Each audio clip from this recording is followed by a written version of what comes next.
Hello, जय हिंद दोस्तों। स्वागत है आप सभी का यूनिक स्टडी अड्डा पर। तो आज उत्तर प्रदेश स्पेशल में हमारा टॉपिक है उत्तर प्रदेश की जनजाति। तो उत्तर प्रदेश में कितनी जनजातियां हैं, कितनी सूचीबद्ध जनजाति है, उत्तर प्रदेश की सबसे बड़ी जनजाति यानी उत्तर प्रदेश में वो जनजाति जो जनसंख्या में सबसे ज़्यादा है वह कौन सी जनजाति है, तो उसके बारे में भी जानेंगे।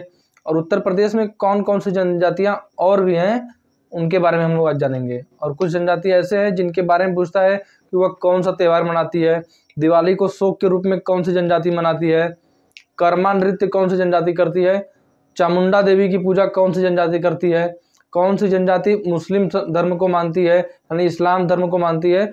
तो इन सारी चीज़ों के बारे में आज के इस क्लास में हम लोग पढ़ेंगे। टॉपिक हमारा क्या है, उत्तर प्रदेश की जनजाति। तो उत्तर प्रदेश की जितनी जनजाति होंगे उनके बारे में ही जानेंगे हम लोग। तो सबसे पहले हम लोग जान लेते हैं कि उत्तर प्रदेश में जनजाति कितना है। जनजाति के बारे में पढ़ेंगे उत्तर प्रदेश के। तो उत्तर प्रदेश में कितना जनजाति है, तो आपको बता दें कि उत्तर प्रदेश में पूरे भारत की जनसंख्या का 1.09% जनजाति उत्तर प्रदेश में निवास करती है। इंपॉर्टेंट पॉइंट है, देखिए लिख लीजिए इसको साथ ही साथ। भारत की जनसंख्या का 1.09%, भारत की जनसंख्या का 1.09% उत्तर प्रदेश में निवास करती है, यूपी में निवास करती है।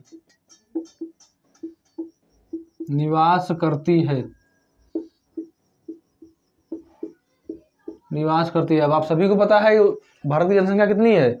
2011 की जनगणना के अनुसार 121 करोड़, उसका 1% निकालेंगे तो आपका हो जाएगा उत्तर प्रदेश की जनसंख्या, उत्तर प्रदेश में जनजाति की संख्या हो जाएगा। अब बात करें कि ये तो भारत की जनसंख्या का 1.09% है, वही उत्तर प्रदेश की जनसंख्या की बात करें तो उत्तर प्रदेश की जनसंख्या का 0.6% उत्तर प्रदेश में निवास करती है, 0.6%। यूपी की जनसंख्या का 0.6% निवास करती है। अब उत्तर प्रदेश की जनसंख्या कितनी है, 19,98,12,341। यूपी की जनसंख्या है 19,98,12,341। इसका 0.6% निकालेंगे तो जनसंख्या आ जाएगा उत्तर प्रदेश में जनजाति की। जनजाति यानी कि एसटी, शेड्यूल्ड ट्राइब्स। जनजाति को इंग्लिश में शेड्यूल्ड ट्राइब कहेंगे हम लोग। वर्तमान में जनजाति मंत्री कौन है, तो अर्जुन मुंडा। करंट का क्वेश्चन, इसको भी याद करते चलिए साथ ही साथ। तो यूपी की जनसंख्या का 0.6% है, तो हो जाएगा 0.6% जनसंख्या।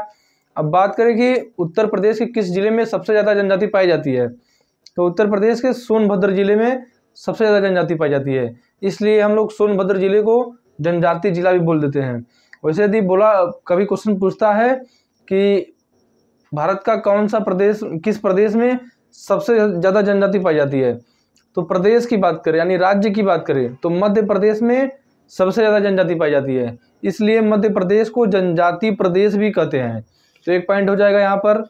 यदि भारत के परिवेक्ष्य में बात करें तो मध्य प्रदेश हो जाएगा, और उत्तर प्रदेश की बात करें तो यहाँ पर सोनभद्र में सबसे ज़्यादा जनजाति पाई जाती है। तो उत्तर प्रदेश में जनसंख्या 0.6% निवास करती है, ये हमारा हो गया। अब नेक्स्ट पॉइंट है कि उत्तर प्रदेश में कितनी जनजातियाँ सूचीबद्ध है। जनजातियाँ तो बहुत सारी हैं, लेकिन सूचीबद्ध जनजाति यानी इनको मान्यता प्राप्त है कि इतनी जनजाति हैं। तो उत्तर प्रदेश में आपको बता दें कि कुल 12 जनजातियाँ सूचीबद्ध हैं। सूचीबद्ध जनजाति,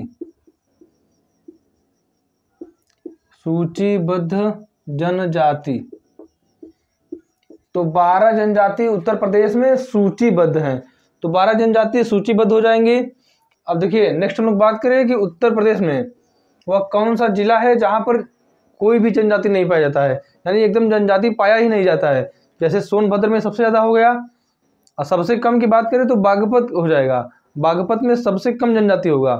और कुछ जिले ऐसे भी हैं जहाँ पर जनजाति पाया ही नहीं जाता है, जैसे अयोध्या, फैजाबाद पहले था नाम, अब अयोध्या है, अयोध्या और जालौन इन 2 जिलों में जनजाति नहीं पाया जाता है। तो जालौन तथा अयोध्या, जालौन तथा अयोध्या में जनजाति नहीं पाया जाता है। सबसे अधिक जनजाति सोनभद्र में सबसे अधिक पाया जाता है जनजाति। सबसे कम की बात करें तो बागपत में सबसे कम जनजाति पाया जाता है। तो ये 2 पॉइंट भी आपको याद रखना है। तो इतना यदि आप लोग लिखना चाहे तो लिख सकते हैं। अब नेक्स्ट हम बात करेंगे कि उत्तर प्रदेश की सबसे ज़्यादा जनजाति कौन सी है, मतलब उत्तर प्रदेश में वह कौन सी जनजाति है जो सबसे अधिक पाई जाती है। इसमें बहुत कन्फ्यूजन है, बहुत सारी किताबों में थारू दिया हुआ है, कुछ किताबों में तो खैरवार भी दिया हुआ है। लेकिन आपको बता दें कि उत्तर प्रदेश में जनसंख्या देखिए जनसंख्या में लगभग 5 लाख गोंड जनजाति पाई जाती है। गोंड जनजाति पाई जाती है 5 लाख लगभग। लोग बात करते हैं गोंड की, यह उत्तर प्रदेश की सबसे बड़ी जनजाति है, यानी इसकी जनसंख्या सबसे अधिक है। तो उत्तर प्रदेश की सबसे बड़ी जनजाति, यूपी की सबसे बड़ी जनजाति, सबसे बड़ी जनजाति का मतलब कि सबसे अधिक जनसंख्या वाली जनजाति, सबसे अधिक जनसंख्या वाली जनजाति कौन सी हो जाएगी, तो गोंड जनजाति हो जाएगी सबसे अधिक जनसंख्या वाली जनजाति। अब बात करें कि यह जनजाति कहाँ पाई जाती है उत्तर प्रदेश में, तो उत्तर प्रदेश के किस किस जिले में यह जनजाति पाई जाएगी। तो गोंड जनजाति की बात करें तो यह गोरखपुर जिले में पाई जाएगी, बस्ती, कुशीनगर, महाराजगंज, यानी गोरखपुर का जो तराई क्षेत्र है वहीं पर पाई जाती है गोंड जनजाति। तो लिख लीजिए कहाँ कहाँ पाई जाती है, गोरखपुर, बस्ती, कुशीनगर, गोरखपुर, बस्ती, कुशीनगर, यहाँ मिर्जापुर में भी पाया जाता है, जौनपुर, मिर्जापुर,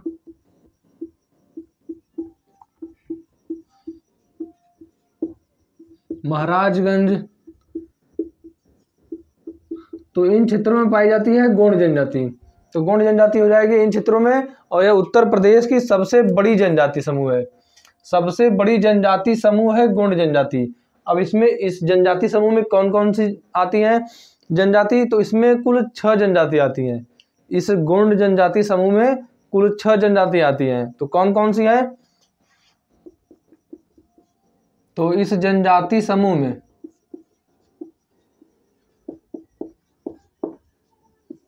जनजाति समूह में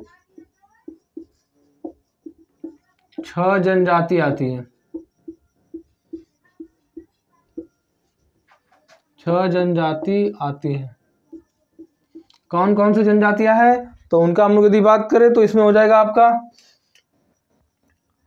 नायक, पहला हो जाएगा नायक, फिर धुरिया, नायक, धुरिया, पठार, ओझा,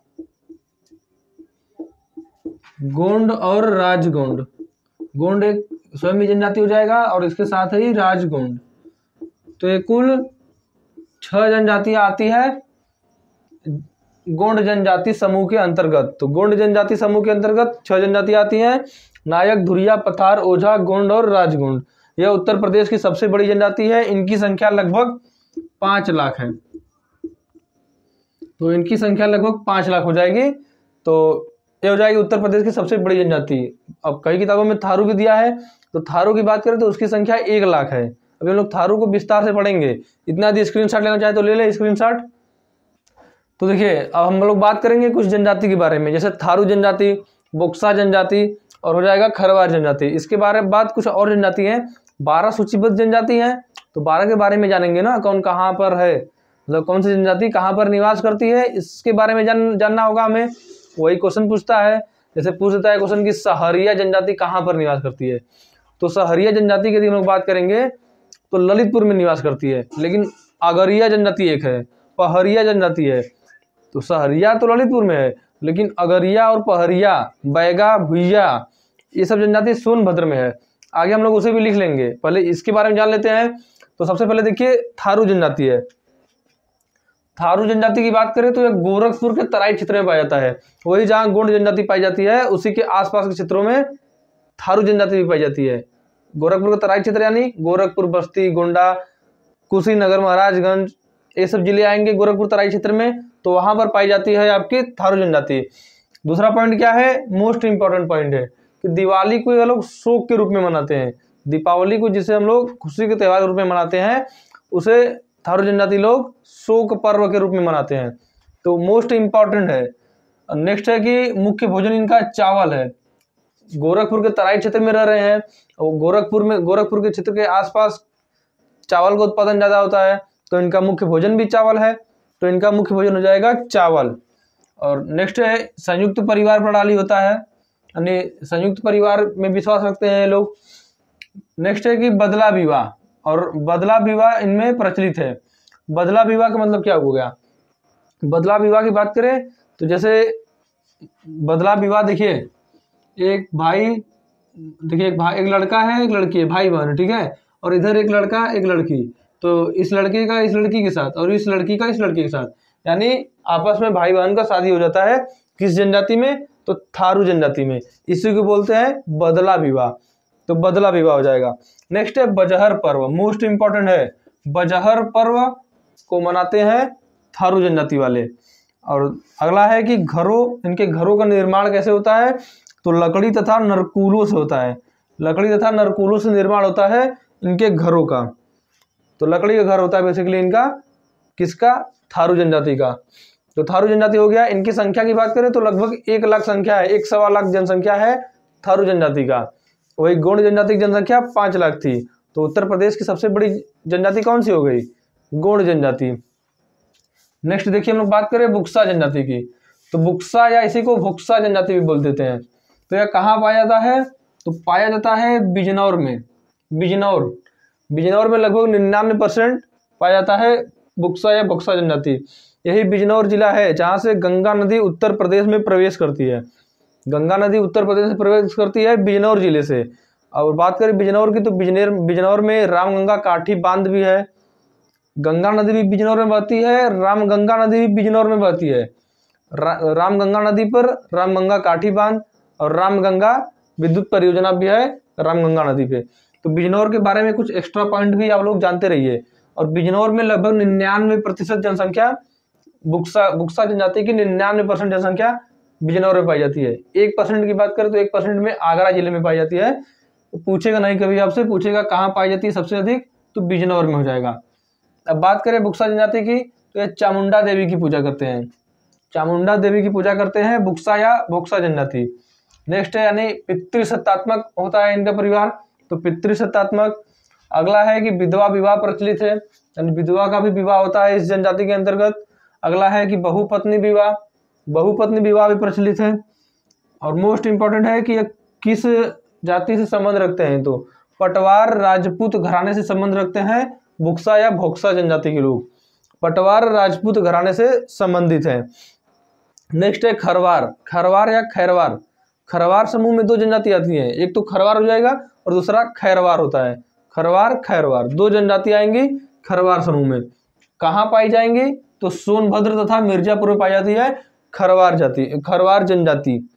कर्मा नृत्य इनका मोस्ट इंपॉर्टेंट नृत्य है, महत्वपूर्ण नृत्य है कर्मा नृत्य, खरवार जनजाति द्वारा किया जाता है।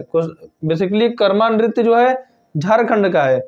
अब झारखंड सोनभद्र से सटा हुआ है, तो कुछ झारखंड से सोनभद्र में भी जनजाति खरवार जनजाति आके बस गए, तो यहाँ पर कर्मा नृत्य भी प्रचलित हो गया इनके द्वारा। तो कर्मा नृत्य खरवार जनजाति द्वारा। नेक्स्ट है दूल्हा देव, बंसंती और गोरैया इनके प्रमुख देवी देवता हैं जिनकी ये पूजा करते हैं। तो हो जाएगा खरवार जनजाति के बारे में। और यदि आप इसका स्क्रीनशॉट लेना चाहे तो स्क्रीनशॉट ले सकते हैं। अब नेक्स्ट देखिए, नेक्स्ट हमारा है माहीगीर जनजाति, जौनसारी जनजाति।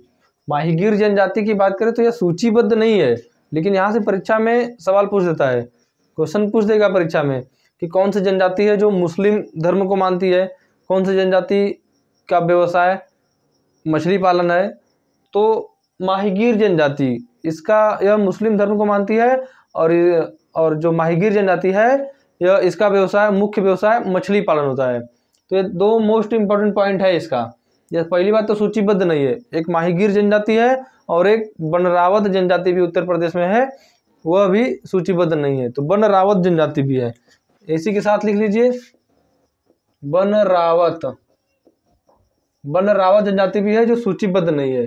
तो सूचीबद्ध नहीं है पहली बात। दूसरी बात मुस्लिम धर्म को मानती है। तीसरी बात मछली पालन इनका मुख्य व्यवसाय है। कहाँ पाई जाती है? तो बिजनौर में पाई जाती है।